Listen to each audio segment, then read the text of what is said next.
Tonight, Mr. Robert Mitchum stars in Wine of the Country from Studio One at CBS. I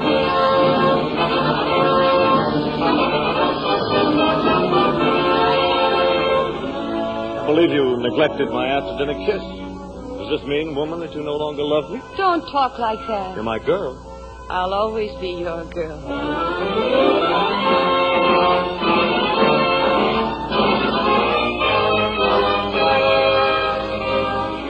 We invite you to Studio One, radio's celebrated playhouse of dramatic entertainment, featuring the world's great novels, stories, and plays in special versions for listening.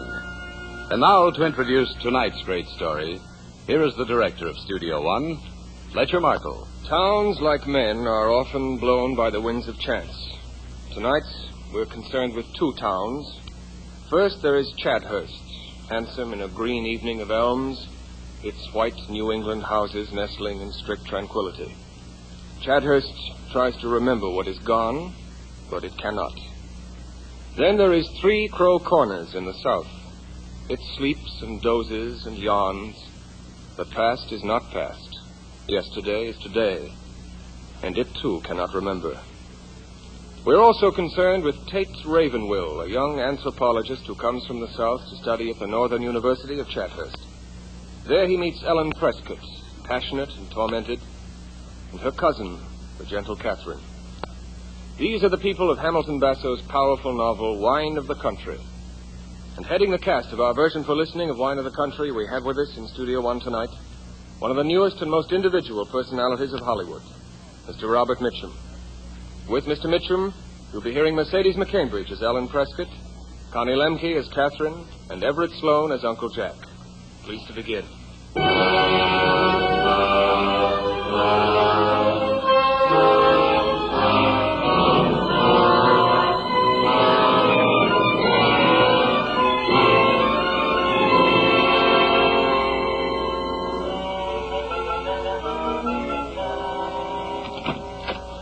Ellen, hello. Catherine.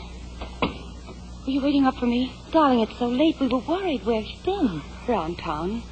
With a friend. You might have phoned. Oh, what could happen to me in Boston? I was afraid you were stuck somewhere in all this snow. So you've been sitting here in the hall waiting for me. Oh, really, Catherine, when will you realize that I'm perfectly capable of taking care of myself? I wasn't sitting here waiting for you. I was in the living room when I heard your taxi stop at the door. Glad to hear you talking with someone. He'd brought you home. I won't tell you who it was, if that's what you're after. No one's business who I was out with tonight. Or any other night. I didn't mean that, Ellen. And now, if you're quite finished with your questions, I'll go on up to my room. No, don't go upstairs. Not yet. Why not? You feel quite all right, don't you? Of course I feel all right. Then come into the library. We have a guest I want you to meet. A guest? One of Uncle Anthony's students? Ellen, you'll be fascinated by this one. His name's Ravenwill. Another anthropologist, I suppose. Naturally. But a most unusual one, and quite specially handsome. He's just come back from the South Sea. How romantic. It really is.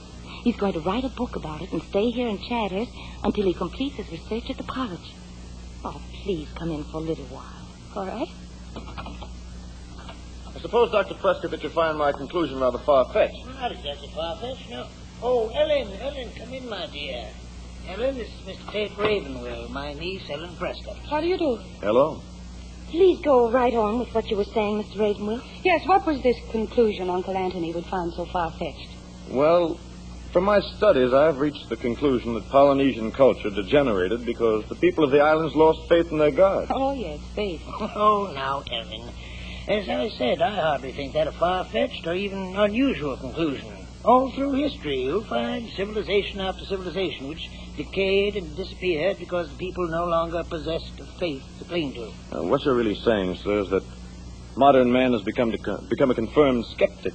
Our skepticism has passed the stage of being healthy because it's led us to deny the real existence of anything. Whether we like it or not, I'm afraid we must admit that the cause of this confusion is the very thing we had hoped would solve our problems for us, increasing knowledge. Knowledge cannot possibly cause confusion, Mr. Ravenwill, unless we go to it expecting to be handed ready-made answers to our problems. It's essential to realize that knowledge does not provide such answers. It merely gives us a perspective from which to view those problems more clearly and to solve them more effectively. Then can you tell me why more problems aren't solved? The answer's simple, Ellen. Because so few people bother to achieve knowledge. Why don't more people achieve it? Because, my dear, the one thing that mankind seems to find most difficult is thinking. Do you agree, Mr. Ravenworth? You find thinking very difficult? Oh, yes, very. Even in the South Seas? More so in the South Seas. Oh, yes, I suppose there are many distractions there. Tell us, are island women as beautiful as they're supposed to be? Yeah, some of them are. Now, Ellen, this is hardly the time. Oh, but it is. Romance is the chief characteristic of the South Seas, and I'm sure Mr. Ravenwill didn't neglect that aspect of his research. So, Mr. Ravenwill, since you and Uncle Anthony and all other professors make it your business to tie everything up in neat little packages, suppose you tell us all about romance. I wish I could, Miss Prescott. But romance is a worldwide affliction and not confined to the South Seas, so I could no more undertake to solve its mysteries than any other man. And you're no help at all? No. Forgive me. I forgive you. Well, this has been very stimulating. Oh, but you're not leaving so early, Mr. Ravenwill. My schedule calls for a 9 a.m. session at the library, Miss Prescott. Takes a good night's sleep to face that. I'll see Mr. Ravenwill to the door, Catherine. Oh. All right. Good night, Dr. Prescott. Let me know how your work comes along. Indeed, I will. Good night, Miss Prescott. Good night. Please come to see us again. Thanks. You've made quite a conquest, Mr. Ravenwill. Conquest? Yes, Uncle Anthony. I've never seen him so friendly with a stranger. Oh, now, really? No, that's quite true. He's terribly shy. That's the reason. Shyness runs in our family. Catherine has it, too. But you mustn't let her shyness confuse you. I don't think I was confused. What about you? What about me? Are you shy, too? Oh, my father and I escaped. Oh, we must discuss this problem at length sometime. You agreeable to that? Quite agreeable. Fine. Soon? Very soon. Good night, Ellen. Good night, Mr. Ravenwill.